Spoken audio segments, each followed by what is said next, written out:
Hi, I'm John Porter with Apollo Lighting. I'm here with Paul from Imtra, and we're talking marine lighting.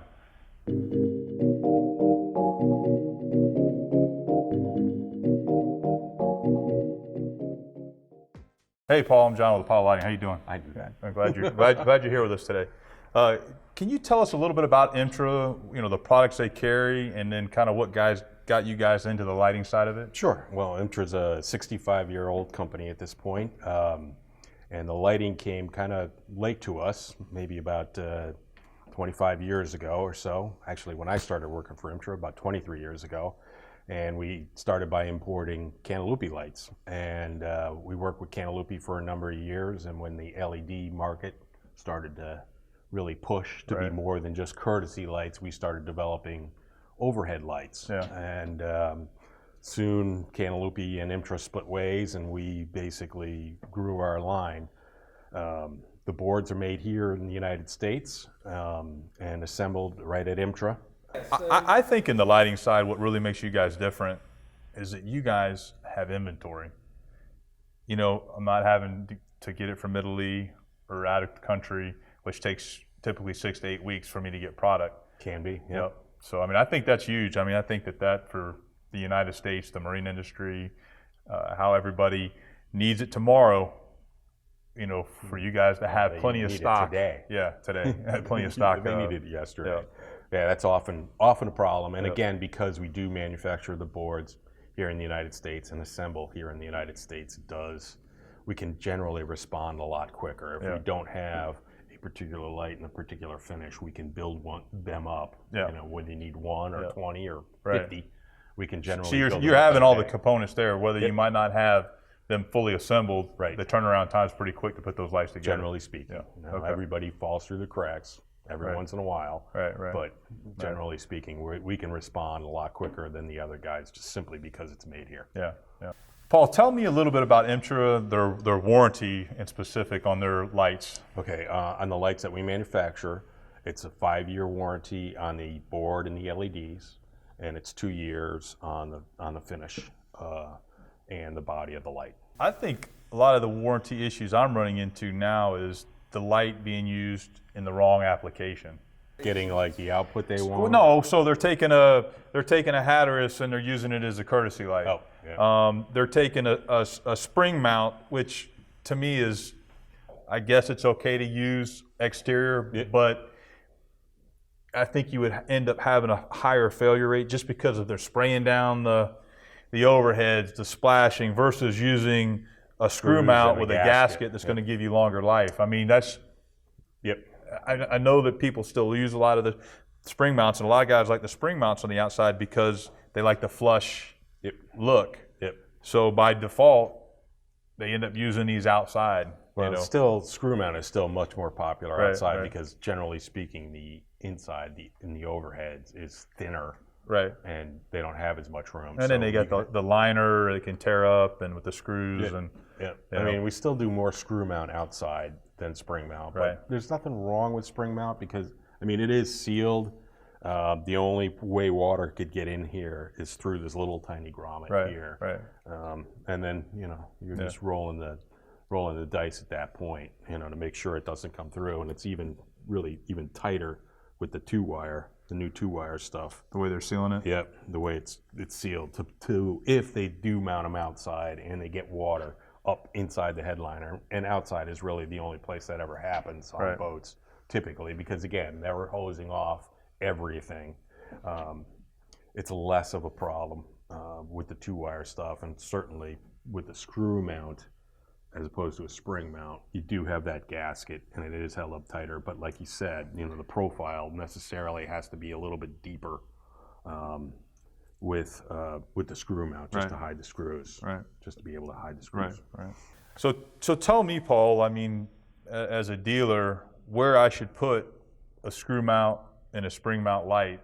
I know you can't always put those in those areas, but where does a screw mount light go? What is the advantage of a screw mount light? Well, the advantage to a screw mount light is that you can generally, they're going to be thinner profile. So if you've got no room in a headliner, you can put in a thinner light.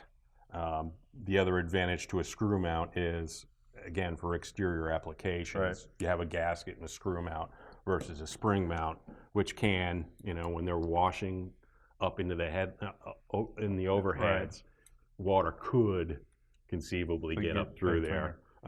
There is no right or wrong. They're all IP65 rated from the front.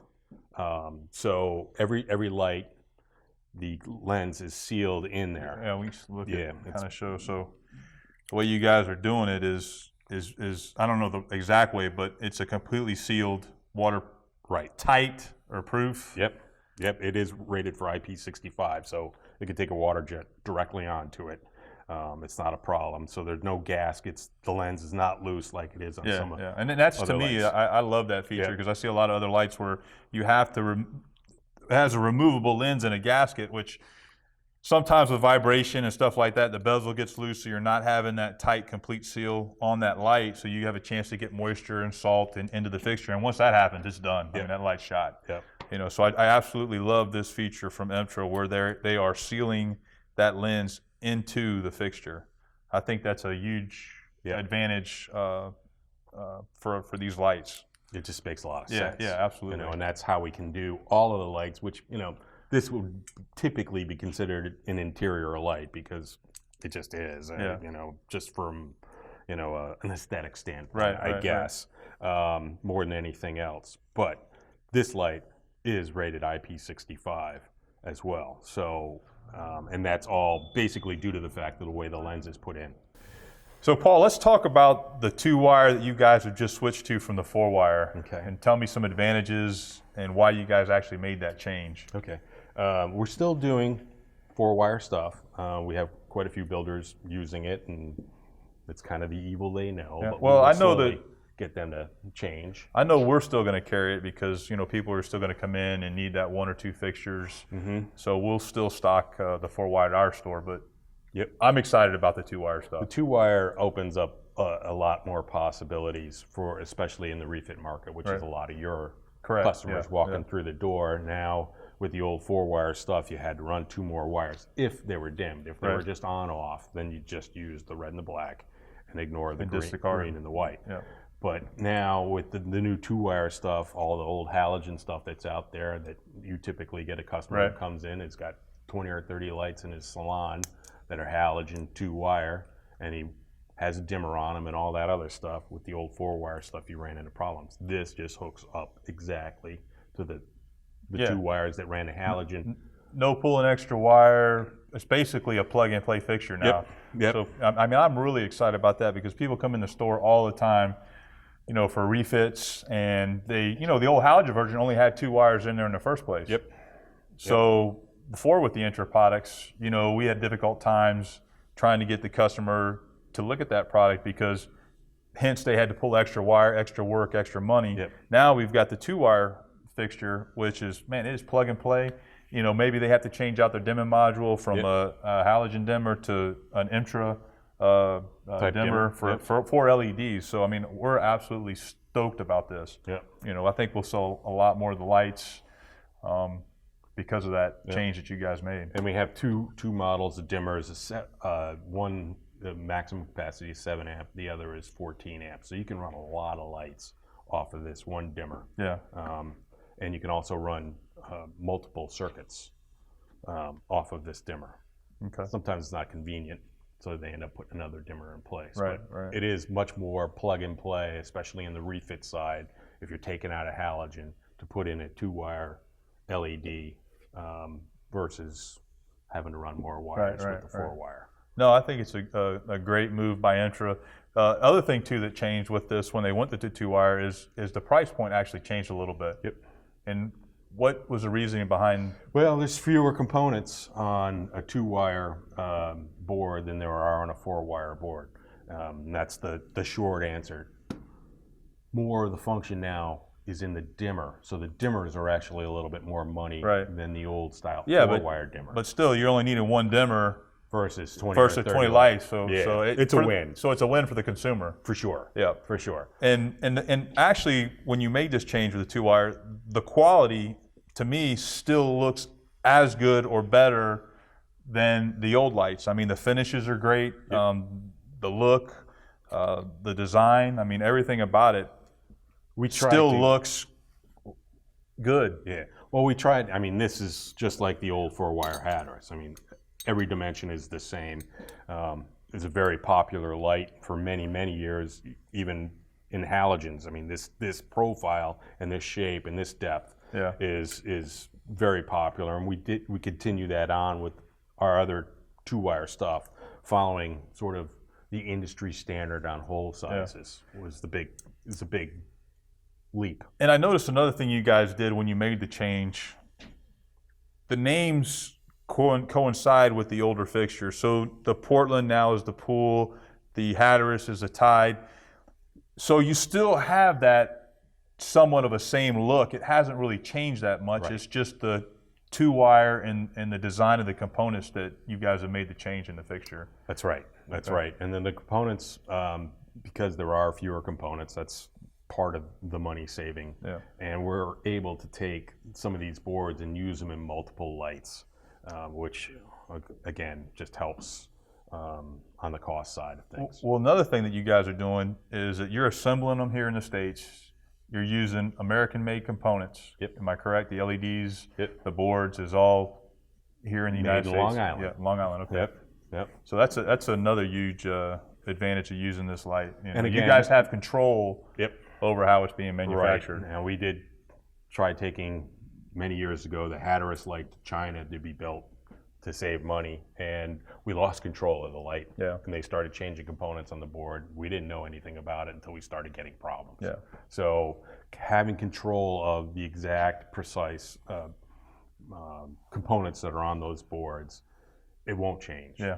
You know, we know what works, and the manufacturer doesn't go out on his own and decide to save a few cents here and a few cents there, and all of a sudden we've got problems that we didn't know we were going to have, kind of thing. So, no, I think that's huge. I think, you know, for quality, longevity, you know, you guys having control over that light and all the parts, especially the components, you know, the LEDs and stuff, you know, being manufactured here in the States, I think that's great. And every light is actually tested and burned in at Imtra. So they have this, I call it a torture rack, and they can wire up about 150 lights at a time on there, and they'll just burn them in and test them. And because they are LEDs, you can get slight color differences with them, so we can pull out ones that aren't quite right. Yeah. And I tell you another thing that I absolutely love about Imtra is the support that we get as a distributor to you guys. I mean, you guys pick up the phone. If we need something, you know, you always have an answer. We always have product available. And the customer service, I mean, you guys are phenomenal. I couldn't ask for a better relationship. Me. They all make me look good on the outside. I mean, you know, between Colby, any of our inside sales guys, they're all knowledgeable. They're all people that are into boating for many, many years. Lots of them have worked in yards or at boat builders in the past. So they have a lot of experience, and that always helps. I tell you another thing. It's a big decision when people come in our stores picking the lights for their boats. I mean, you know, picking a light for a house and picking a light for a boat. I mean, these customers come in and they spend hours looking and picking and finishes. And I mean, they really take pride in how they design or lay out the lighting in their boats. So, and the choices you guys give us are phenomenal. Yeah, and again, a lot of it starts with hole size. Yeah. You know, so sometimes they get limited.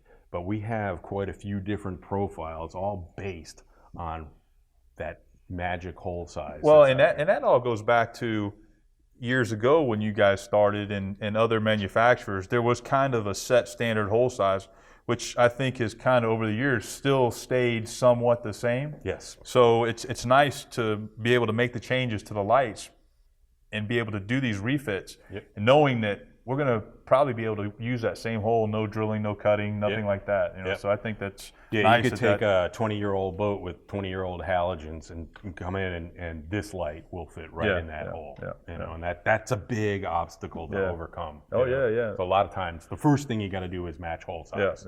And then you can go, well, this is what you can choose from that can match that hole size. No, it's really, you know, with these refits that we're running into, its hole size, its voltage, you know, and then are you dimming, are you not dimming? You know, if you're going from halogen to LED, you're going to have to change that dimmer out when you put in these new lights. Well, the voltage thing is a no-brainer because they're 10 to 40 volts. Right. So it can handle a 12-volt boat or a 24-volt boat, even some of those And old Hatteras. that brings up another point. You guys actually change your voltage rating from 10 to 30 to 10 to 40 now. Is because you were seeing certain things that made you... Well, there's a lot of those old Hatterases out there that are 32 volt. Yeah. You know, Okay. So that's a good market. Right. So you know, it's probably any given day you get yeah. a Hatteras guy walking through your door, and when things were rated to 30 volts, they're just kind of too close. Yeah. You know, and there weren't a lot of options for those guys with the Hatteras boats. Yeah. And that's really, and to make it 10 to 40 versus 10 to 30 doesn't cost any more money. Right. To do, but it doesn't affect the dimming or doesn't affect the performance. Doesn't change anything. You know, whether That's... you run it on 12 volt or 24 volt or even 36 volt, the lumen output is going to be the same. And the life of the fixture the same. It doesn't affect it. Okay. The same. There's components on the board that regulate the voltage to the LED itself. No, I like that feature too because it's actually insurance. You know, because I get people come in all the time. Oh, I think 24 volts and they end up being 29 volts or 32 volts. So now we don't have to be, as a dealer, so concerned about voltage since you guys up that voltage rating. It's multi-voltage, so that kind of takes that question out of it. I mean, then all you need to know is DC or AC. Yeah. You know, at that point. Okay.